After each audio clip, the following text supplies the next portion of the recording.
17 जून 2015 को के अन्नामलाई को उडुपी का एसपी बने 6 महीने हुए थे। तभी यहाँ के कुड़ापुर इलाके में एक बच्ची का 17 साल की बच्ची का रेप करके उसकी हत्या कर दी गई थी। उस बच्ची की मां ने के अन्नामलाई से पूछा, क्या तुम मेरी बेटी को वापस ला सकते हो? के अन्नामलाई ने एक इंटरव्यू में ये बात बताते हुए कहा कि इसका जवाब देना बहुत ही मुश्किल था उस माँ की आंखों में देखते हुए जिसकी 17 साल की बेटी के साथ रेप करके मर्डर कर दिया गया हो।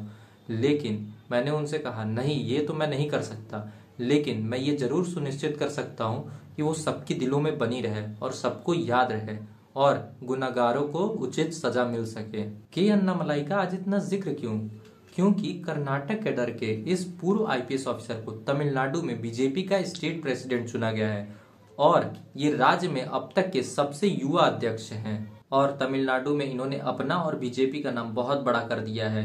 एक समय था जब बीजेपी का तमिलनाडु में प्रेजेंस बिल्कुल ना के बराबर था, लेकिन आज तमिलनाडु में गली गली में लोग सब भारतीय जनता पार्टी के बारे में जानने लगे हैं और ये सिर्फ और सिर्फ के अन्नामलाई की वजह से हुआ है। आखिर क्यों सोशल मीडिया पे इतना हाइप बना हुआ है के अन्नामलाई का, और क्या अन्नामलाई भारत के अगले प्राइम मिनिस्टर बन सकते हैं? आइए जानते हैं आज किस वीडियो में।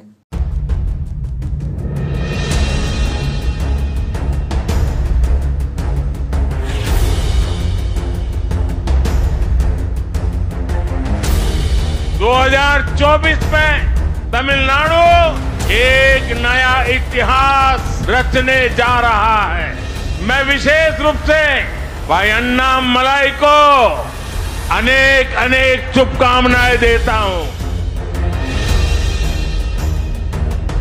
4 जून 1984 को तमिलनाडु के एक गांव करुड़ में एक किसान के घर में के अन्नामलाई जी का जन्म होता है। देखिए, उस वक्त में तमिलनाडु और पूरे भारत में पढ़ाई का इतना ज्यादा शौक नहीं था और पर्टिकुलर उस गांव में तो बिल्कुल भी नहीं था। लोग पढ़ाई पे इन्वेस्टमेंट करते ही नहीं थे, लेकिन शुरू से ही के अन्नामलाई का पढ़ाई में बहुत ज्यादा मन लगता था और उनके घर वाले भी बहुत ज्यादा सपोर्ट करते थे और उन्होंने अपना स्कूलिंग कंप्लीट की, 12th कंप्लीट करके उन्होंने इंजीनियरिंग करने के लिए पीएसजी कॉलेज ऑफ कोयम्बटूर चले जाते हैं। उन्होंने मल्टीपल इंटरव्यूज में बताया है कि वो अपने गांव से कॉलेज जाने वाले पहले लड़के थे और ये अपने आप में ही बहुत बड़ी बात है। और उसके बाद इंजीनियरिंग कंप्लीट होने के बाद वो एमबीए करने के लिए आईआईएम लखनऊ चले जाते हैं और यहीं पे उनके लाइफ में एक मेजर टर्न आता है। देखिए, वो करने तो आए थे एमबीए, लेकिन जब वो लखनऊ पहुंचते हैं तब उन्हें जिंदगी की रियलिटी के बारे में पता चलता है। देखिए, तमिलनाडु में गवर्नमेंट पॉलिसीज जो है वो शुरू से ही ग्राउंड लेवल तक आराम से पहुंचती थी, लेकिन उत्तर प्रदेश में इसका जस्ट अपोजिट उन्हें देखने को मिलता है। और जब वो यहाँ आते हैं तो रियलिटी में गरीबी क्या होती है वो उन्हें यहाँ देखने को मिलती है। और वो पहली बार यहाँ आके 5 रुपए में पूड़ी खाते हैं, वो भी एक पूड़ी नहीं, पेट भर के पूड़ी खाते हैं।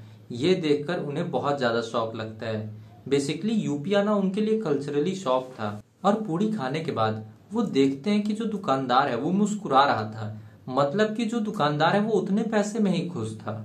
वो आईआईएम में पढ़ते पढ़ते काफी सारे एनजीओ से जुड़ गए थे और ग्राउंड लेवल पे वो बहुत सारे लोगों के साथ बहुत सारा काम किए हैं। तब जाके उन्हें जो है लोगों की असली परेशानियां और समस्याएं समझ में आ जाती हैं। तब वो डिसाइड करते हैं कि आगे चल के वो अपनी लाइफ लोगों की सेवा में बिताना चाहेंगे। इसीलिए वो सोचते हैं कि आगे चल के जो है यूपीएससी का एग्जाम देंगे और काफी मेहनतों के बाद वो यूपीएससी एग्जाम क्लियर कर लेते हैं। उनकी पहली पोस्टिंग 2013 में कर्नाटका पुलिस डिपार्टमेंट में होती है और वहां से आगे बढ़ते बढ़ते उनकी second posting as a SP Udupi में होती है। ये उनके लाइफ में सेकंड मेजर टर्निंग पॉइंट था। अन्नामलाई लोगों के बीच में बहुत पॉपुलर फिगर थे। वो जब भी उनकी पोस्टिंग इधर उधर कहीं होती थी तो लोग बाहर आ जाते थे प्रदर्शन करने के लिए कि उनको कहीं और ना जाने दिया जाए, वो यहीं रहे। देखिए, के अन्नामलाई को उडुपी का एसपी बने 6 महीने हुए थे। तभी एक दिन 17 जून को 17 साल की लड़की का रेप करके मर्डर कर दिया जाता है। वो पहुंचते हैं वहां जांच पड़ताल करने के लिए, लेकिन वहां हजारों की संख्या में लोगों ने पत्थर उठा के उन्हें मारने के लिए आ जाते हैं।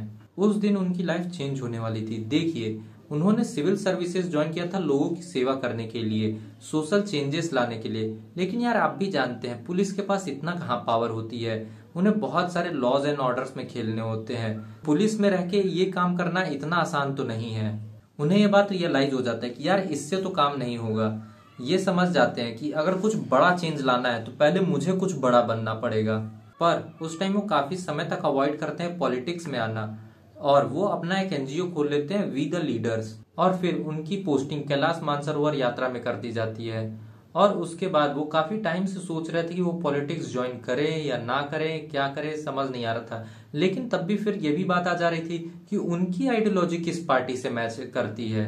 फिर काफी सोच विचार करने के बाद उन्होंने फाइनली डिसाइड किया और समझे कि उनकी आइडियोलॉजी जो है वो भारतीय जनता पार्टी से अलाइन करती है। फिर फाइनली 25 अगस्त 2020 को ये भारतीय जनता पार्टी को ज्वाइन कर लेते हैं और आगे चल के इन्हें तमिलनाडु का स्टेट प्रेसिडेंट बना दिया जाता है। इनके कंधों पे बहुत बड़ी रिस्पॉन्सिबिलिटी थी। इन्हें ऐसा स्टेट मिला था जहां पे बीजेपी का प्रेजेंस बहुत कम था, इनफैक्ट ना के बराबर था। लेकिन इन्होंने 2020 में बीजेपी को ज्वाइन करके तमिलनाडु में एक रिवॉल्यूशन सा हिला दिया। इन्होंने ऐसा ऐसा क्या कर दिया था, आइए समझते हैं। लेकिन उससे पहले तमिलनाडु की पॉलिटिक्स के बारे में थोड़ा जान लेते हैं। 1967 से तमिलनाडु में द्रविडियन पार्टीज ही रूल करते आ रही हैं, चाहे वो एडीएमके हो चाहे वो डीएमके हो। को ये पार्टियां आती जाती रहती हैं। बेसिकली तमिलनाडु में यही पार्टीज ही रहती हैं। और भारतीय जनता पार्टी 1996 और 1997 में जो है यहाँ पे एंट्री लिया था। तो जाहिर सी बात है जब इतना लेट में एंट्री ली है तो प्रेजेंस तो थोड़ी कम रहेगी वहां पे। और जब आप एक स्टेट में जाते हैं उन्हीं की स्टेट पार्टी से लड़ने तो थोड़ा मुश्किल हो जाता है। देखिए सेंट्रल में जो है कोई भी पार्टी रूल करे, लेकिन तमिलनाडु में जो है यही स्टेट पार्टी रूल करती है, या तो डीएमके या फिर एडीएमके। और इनकी आइडियोलॉजी भारतीय जनता पार्टी की आइडियोलॉजी से बिल्कुल अपोजिट है। जहां बीजेपी हिंदी हिंदुस्तान की पॉलिटिक्स लड़ते हैं, वहीं पे ये दोनों parties anti Hindu, anti Hindi, anti Hindustan की पॉलिटिक्स लड़ते हैं। तो बीजेपी को किसी ऐसे स्टेट में जाना थोड़ा मुश्किल था जहां के लोग तमिलियन आइडेंटिटी को किसी भी पार्टी के ऊपर रखते हैं। यहीं पे मेजर रोल प्ले करने आते हैं के अन्नामलाई। के अन्नामलाई अपनी दो चीजों के लिए जाने जाते थे, अपने एनालिसिस के लिए और अपने स्ट्रेटेजीज के लिए। तो जब के अन्नामलाई यहाँ के स्टेट प्रेसिडेंट बने तो उन्होंने रियलाइज किया कि तमिलनाडु के जो लोग हैं वो भारतीय जनता पार्टी के कोर आइडियोलॉजी को समझते ही नहीं है और ना ही न्यूज चैनल वाले दिखाते हैं, क्योंकि यहाँ की पार्टीज ही न्यूज चैनल्स को ओन करती हैं। और डीएमके और एडीएमके ये बहुत पुरानी पार्टीज हैं, तो ग्राउंड लेवल पे इनका बहुत मजबूत पकड़ है। तो के अन्नामलाई ने डिसाइड किया कि पहले तो लोगों की कंफ्यूजन दूर करना होगा कि भारतीय जनता पार्टी की आइडियोलॉजी क्या है और ग्राउंड लेवल पे अपनी पकड़ मजबूत करनी होगी। इसके लिए के अन्नामलाई ने एक मॉडल इंट्रोड्यूस किया जिसमें वो हर एक कार्यकर्ता को 25 घर दे देते हैं। उस टाइम पे टोटल इनके पास 90,000 कार्यकर्ता थे, तो वो हर एक कार्यकर्ता को 25 घर दे दिए ओन करने के लिए। और इसका मतलब ये था कि अगर उन 25 घर में से किसी भी एक घर में कोई भी परेशानी होती है तो कार्यकर्ता जाएगा और उनकी सबसे पहले परेशानी दूर करेगा।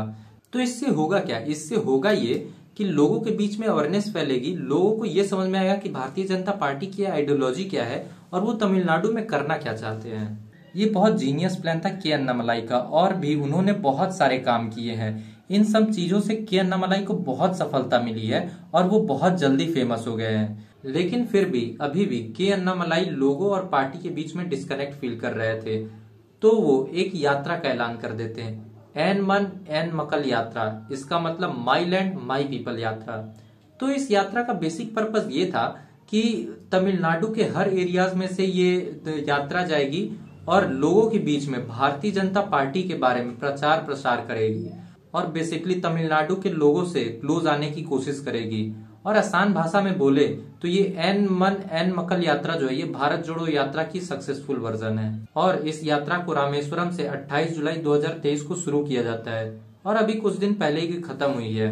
और इस यात्रा से भारतीय जनता पार्टी तमिलनाडु के लोगों के बहुत करीब आ गई है और ये सब सिर्फ और सिर्फ के अन्नामलाई की वजह से हो पाया है। मैं दो बात बोलना चाहूंगा उनके बारे में। पहली बात ये कि के अन्नामलाई अभी यंग है और बहुत इंटेलिजेंट है, तो जो वहां का यूथ है वो कॉन्फिडेंट फील करता है और बहुत सही तरीके से उनको समझ पाता है। और दूसरी बात ये जो पहले ही बताया था कि वो शुरू से लोगों की सेवा करना चाहते थे, तो जब वो पुलिस में थे तो भी बहुत रिजिड थे और अभी भी वो जो है लोगों की सेवा करते हैं और अभी भी बहुत रिजिड नेता माने जाते हैं।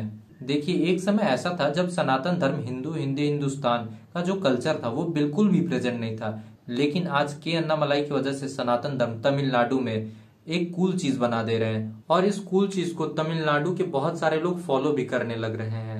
आज वो इतने बड़े पॉपुलर फिगर बन गए हैं कि तमिलनाडु के हर घर के लोग उन्हें जानते हैं। इनफैक्ट अब तो पूरा भारत उन्हें जानता है। आप खुद सोचिए, जो 2020 में बीजेपी को ज्वाइन किया था, आज 2024 में इतने बड़े पॉपुलर फिगर बन गए हैं।